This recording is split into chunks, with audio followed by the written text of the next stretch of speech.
안녕하세요. PT 선배와 피단기가 함께하는 화학공부법 특강 PT 선배 김별이 선배입니다. 지금은 이제 문제편에 대해서 설명을 해드릴 건데요. 문제편에 앞서서 화학은 수학과 굉장히 비슷한 점이 많다는 거에 대해서 알려드리고 싶어요. 우리 중학교 때 수학의 정석 할 때 이론하고 예제 풀고 그 다음 조금씩 어려운 문제를 풀었죠. 화학도 마찬가지로 하셔야 돼요. 화학을 할 때 개념을 배우고 문제를 풀지 않으면 이론이 말짱 도루묵이 됩니다. 그러면 이 개념을 할 때 우리가 문제를 풀지 않으면 굉장히 문제의 고득점에 다가갈 수 없게 돼요. 그래서 학생들이 이렇게 많이 생각을 해요.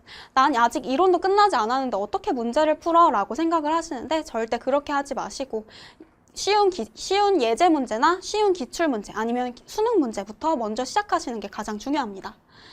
그리고 문제를 풀기 전에 마음가짐이 가장 중요한데 첫 번째로는 풀 수 있다는 자신감을 가지고 도전하시는 게 가장 좋아요. 저도 그렇고 처음부터는 문제를 봤을 때 이 문제에서 뭐 어떤 것을 원하는 건지 몰라요. 한 10번을 풀지 않는 이상은 처음 보는 문제는 몇 번의 시도를 거쳐서 답을 내는 게 당연한 거예요. 이게 무슨 함정이 담겨 있고 힌트가 무엇인지 처음 보자마자 알기가 힘들다는 거예요. 그렇게 잘하는 학생들은 이 시도 저 시도 해보면서 마지막에는 답까지 도달을 하게 되지만 대부분의 학생들은 내가 저 문제를 어떻게 풀어? 라고 생각하고 그냥 쉽게 포기를 하게 돼요. 절대 그렇게 하지 마시고 풀 수 있다는 자신감을 가지시는 게 가장 중요하다고 생각합니다. 그리고 화학은 단기간에 실력을 올릴 수 없는 그러한 과목이라고 할 수 있어요. 그렇기 때문에 실력에 맞는 문제부터 차근차근 푸는 게 굉장히 중요한데요. 제가 문제집 하나를 추천해드리고 싶어요. 자기한테 맞는 문제집을 찾는 방법인데 문제집을 풀었을 때 60에서 70%는 정답을 맞추고 30%는 약간 버거운 정도? 그 정도가 딱 좋은 문제집이라고 할 수 있어요. 그래서 이제 몇 가지 사례를 알려드릴게요. 첫 번째는 저희 학생 중에 한 명이 이제 4월 문제풀이 강의 시즌인데 이제 그걸 보면서 옆에 친구들이 문제풀이를 하는 걸 보니까 약간 자기는 실력이 안 되지만 약간 조급한 거예요. 아, 나도 문제풀이 나가야 되는데 난 언제 나가지? 라고 생각을 하시는 분이 있었어요. 근데 그렇게 생각을 하다 보면은 문제풀이 강의를 듣더라도 문제도 풀지도 못하고 숙제도 그냥 쌓여가고 해설을 들어도 무슨 말인지 모르게 돼요. 그때마다 해설을 다시 찾고 뭐 개념을 찾아봤자 이미 약간 힘들어지는 거죠. 오히려 더 스트레스만 받게 되고. 또 한 분은 항상 쉬운 문제만 풀으시는 분이 계셨어요. 그분은 자기가 틀리는 걸 굉장히 두려워하는 거예요. 초등학생도 자기가 틀리는 거를 되게 대수롭지 않게 생각해요. 근데 우리는 나이가 10살이나 차이가 나는 성인이잖아요. 성인인데 틀린 문제 하나에 우울해하고 그러면 안 되겠죠. 그러니까 우리가 이제 해야 되는 거는 내가 틀려도 두려워하지 않고 익숙한 것에만 집착하지 않고 새로운 것에 도전도 해보고 틀리는 것도 즐기는 그러한 성향을 가져야 한다는 거예요. 그래서 이제 풀이 과정에 대해서 한 번 더 알려드리면 풀이 과정은 이제 우리가 문제를 봤을 때 내가 어떤 개념에서부터 시작을 해야 되는지 알아봐야 된다는 거예요.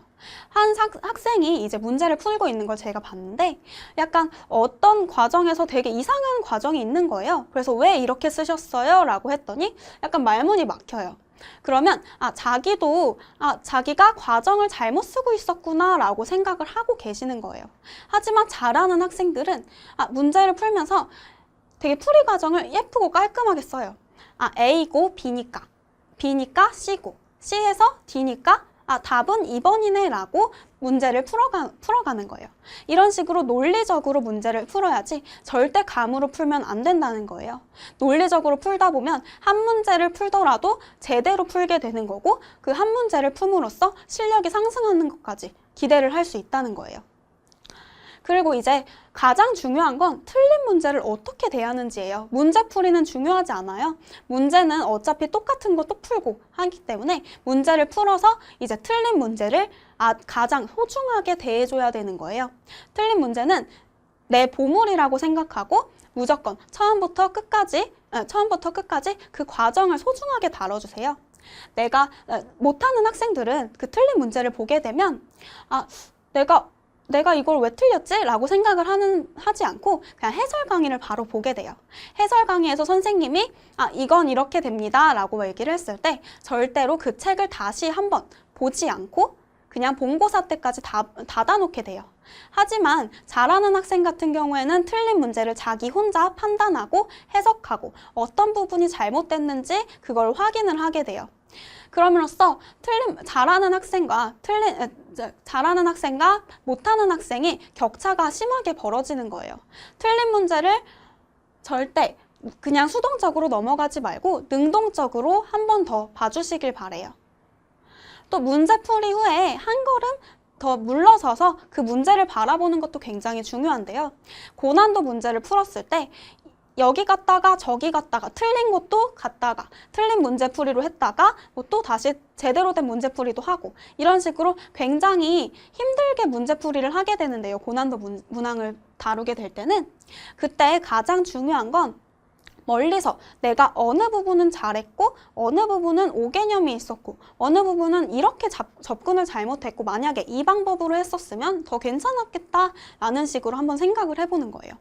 예를 들어서 만약에 내가 이걸 문제를 푸는데 3분을 넘었다. 생각을 하면은 3분 안에 풀 수 있는 그러한 방법을 한번 생각해 보는 것도 괜찮겠죠. 그러고 내 풀이 방식과 선생님의 풀이 방식을 한번 비교를 해보는 거예요. 풀이 방식을 비교를 해보면서 내가 어떤 점을 잘했고 어떤 점이 조금 부족했다라고 생각을 할 수도 있는 거고 이제 이러한 문제가 또 나오게 된다면 다음엔 어떻게 풀어야 될지 나만의 풀이법도 만들어 보는 것도 굉장히 좋아요. 그럼으로써 만약에 다음에 이 문제를 또 접했을 때 조금이라도 더 빠른 시간 안에 풀 수 있게 되는 거죠. 그리고 마지막으로 조금 더 좋은 글귀를 알려드리고 싶어요. 무릇 독서하는 도중에 의미를 모르는 글자를 만나면 그때마다 널리 고찰하고 세밀하게 연구해서 그 근본 뿌리를 파헤쳐 글 전체를 이해할 수 있어야 한다라고 다산 정약원 선생님께서 말씀을 하셨는데요. 이 말이 이때까지 제가 말했던 공부법이랑 똑같은 말입니다. 모르는 문제를 만나면 개념을 천천히 파헤치고 그럼으로써 이 문제를 내 것으로 만들어내는 게 우리의 공부법의 최종 목표라고 할 수 있어요. 그렇게 하게 되면 고득점이 그대로 따라오니까 꼭 그대로 해주세요. 그리고 이때까지 문제편 봐주셔서 정말 감사하고 Q&A 편으로 만나 뵙겠습니다. 감사합니다.